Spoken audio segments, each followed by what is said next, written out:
मियाँ बीवी की वो गलती जिससे हिजड़ा पैदा होता है। शादीशुदा हजरात ये वीडियो जरूर देखें।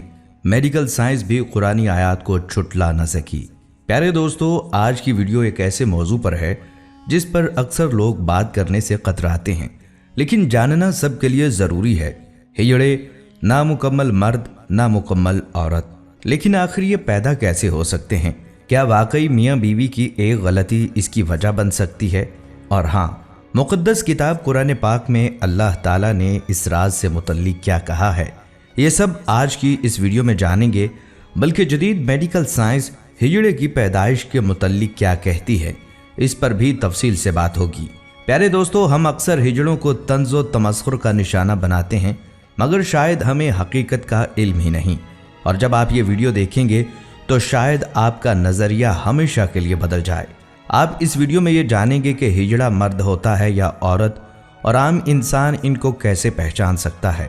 खुसूसन शादीशुदा अफराद के लिए ये वीडियो बहुत अहम है, क्योंकि हम बताएंगे वो आम सी गलती जो हमल के दौरान बच्चे की साख्त बदल सकती है। दोस्तों, हमारे मुआशरे में मौजूद खुसरे, जिनको मुखन्नस, हिजड़ा, तीसरी मखलूक और ख्वाजा सरा भी कहा जाता है, इसके अलावा बहुत सारे जलील और नाजेबा अल्फाज इनके लिए कहे जाते हैं। याद रखें, किसी भी इंसान की शनाख्त का मजाक उड़ाना ना सिर्फ इखलाकी तौर पर गलत है, बल्कि ये हमारे अपने रवैयों की कमज़ोरी को जाहिर करता है। इनके लिए सबसे बेहतर और इज़्ज़तदार लफ्ज़ ख्वाजा सरा है। ये कोई आम लक़ब नहीं, बल्कि एक तारीख़ी हैसियत रखता है। मुग़ल दौर में ख्वाजा सरा ना सिर्फ शाही महल का हिस्सा होते थे, बल्कि उन्हें खुसूसी ओहदे भी दिए जाते थे। उनका काम सिर्फ रक़्स व मौसीकी नहीं होता था, बल्कि ये शहजादियों को शादी से पहले दिल लुभाने के फ़न, बात करने के अंदाज़ और हुस्न सलूक की तरबियत भी दिया करते थे। बल्कि पहले ज़मानों में बहुत से लोग खुसरों को बुलाकर अपनी बेटियों को कुछ ख़ास अदाएँ सिखाते थे, ताकि वो मर्दों को लुभा सकें और अपने खाविंद को खुश रख सकें। इसलिए इनको ख्वाजा सरा कहा जाता था।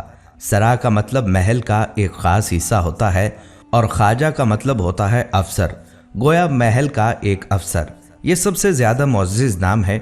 यानी एक ज़माना ऐसा भी था जब ख्वाजा सरा इज़्ज़त, वक़ार और फ़नून लतीफ़ा के उस्ताद समझे जाते थे, ना कि तंज़ का निशाना। जैसा कि आपको मालूम है कि इस तीसरी मखलूक यानी ख्वाजा सरा में कुदरती तौर पर बहुत ज़्यादा नखरा और अदाएँ होती हैं। अगरचे ये अदाएँ हद से ज़्यादा बढ़ी हुई होने की वजह से ऐब बन जाती हैं, मगर फिर भी अगर किसी लड़की को ये अदाएँ थोड़ी सी सिखा दी जाएँ तो वो मर्द को अच्छे तरीके से अपना बना कर रख सकती है। आज भी जहाँ कहीं तवाइफ़ों और जिस्म फरोशी के धंधे होते हैं, वहाँ पर आपको ख्वाजा सरा और हिजड़े ज़रूर नज़र आएंगे, क्योंकि ये उन औरतों की तरबियत करते हैं और उनको सिखाते हैं। बाहर सूरत दोस्तों, ये बात चल रही थी कि ये मखलूक वजूद में कैसे आती है। कुछ लोग समझते हैं कि हिजड़े पैदा होना मर्दाना कमज़ोरी की वजह से होता है। कुछ लोग ये समझते हैं कि हिजड़े सिर्फ हिजड़ों से पैदा होते हैं। कुछ लोगों को ये गलत गुमान है कि अगर किसी के घर में हिजड़ा पैदा हो तो समझ लेना चाहिए कि मियाँ बीवी में से एक हिजड़ा था, तो उसकी औलाद भी हिजड़ा पैदा हुई। हालांकि ये सब बातें गलत हैं। जो तहकीकी और सही बात है वो ये है कि मर्द और औरत का जब मिलाप होता है तो अगर मर्द गालिब आ जाए तो उसके हमल से लड़का पैदा होता है, और अगर औरत गालिब आ जाए तो लड़की पैदा होती है। बाज़ औक़ात ऐसा भी होता है कि इन दोनों का नुत्फ़ा एक दूसरे पर गालिब नहीं आ सकता। मर्द का और औरत का नुत्फ़ा एक जैसी कुव्वत का हामिल होता है। ऐसा लाखों केस में एक मर्तबा होता है, यानी बहुत नायाब ऐसा होता है। तो इस सूरत में बच्चे पर ना बाप का रंग चढ़ता है और ना ही माँ का, बल्कि ये दरमियाना बच्चा होता है। इसमें औरतों वाली जसामत भी होती है और मर्दाना आज़ा भी होते हैं।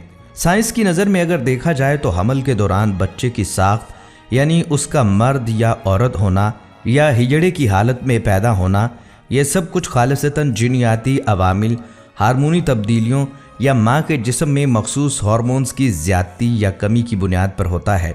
दोस्तों, कुछ लोग ये समझते हैं अगर औरत के हैज़ यानी माहवारी के दिनों में शोहर और बीवी के दरमियान जिस्मानी ताल्लुक़ हो जाए तो इसका अजाब ये हो सकता है कि उनकी औलाद हिजड़े की सूरत में पैदा हो। लेकिन ये बात न सिर्फ साइंसी तौर पर गलत है, बल्कि इस्लामी तौर पर भी इसकी कोई मुस्तनद बुनियाद नहीं मिलती। मेडिकल साइंस के मुताबिक हैज़ के दिनों में ताल्लुक़ कायम करने से बच्चे की जिनस या हिजड़े की पैदाइश का कोई ताल्लुक़ साबित नहीं होता। ये दिन औरत के जिस्म में सफाई और हार्मोनी तब्दीलियों के होते हैं और इन दोनों में मिलाप तिब्बी तौर पर इन्फेक्शन या जरासीम के ख़तरे को बढ़ा सकता है, मगर बच्चे की साख्त या जिन्स पर कोई असर नहीं डालता। कुरान मजीद सूरतुल बकरा की आयत नंबर 222 में वाज़ेह तौर पर फरमाया गया है कि हैज़ की हालत में औरत से दूर रहो और पाकीज़गी के बाद ही ताल्लुक़ कायम रखो। बहरहाल दोस्तों, हिजड़ों की दो किस्में होती हैं। जब ये पैदा होते हैं तो इनके अंदर मर्दाना और जनाना दोनों इलामतें मौजूद होती हैं, मगर जब ये बड़े होते हैं तो इनकी एक इलामत रुक जाती है। मसलन बाज़ औक़ात हिजड़ा पैदा होता है और उसकी छाती बढ़ना रुक जाती है। अब उसका जिस्म तकरीबन मर्द जैसा होता है और जनाना अलामात की अफजाइश नहीं होती, तो दोस्तों ये मुखन्नस मर्द के हुक्म में होगा। इस्लाम के तमाम अहकामात में उस पर मर्दों वाला हुक्म जारी होगा। जब वरासत तकसीम होगी तो भी उसको मर्दों जैसा हिस्सा दिया जाएगा, जबकि ऐसा हिजड़ा जिसकी जनाना अलामात मुसलसल बढ़ती रहें और मर्दाना आज़ा बढ़ना रुक जाएं, तो ये मुखन्नस औरत के हुक्म में होगा। इस पर पर्दा करना भी लाजिम होगा और इसको वसीयत में औरतों जैसा हिस्सा दिया जाएगा। मगर अफसोस की बात यह है कि इन लोगों को पैदा होते ही घरों से निकाल दिया जाता है और इनकी तजलील की जाती है, इनको मनहूस समझा जाता है। ये बात सही तरह मालूम नहीं हो सकती कि इस मफरूज़ा को किसने आम किया कि हिजड़े का पैदा होना माँ बाप के लिए नहूसत की अलामत है।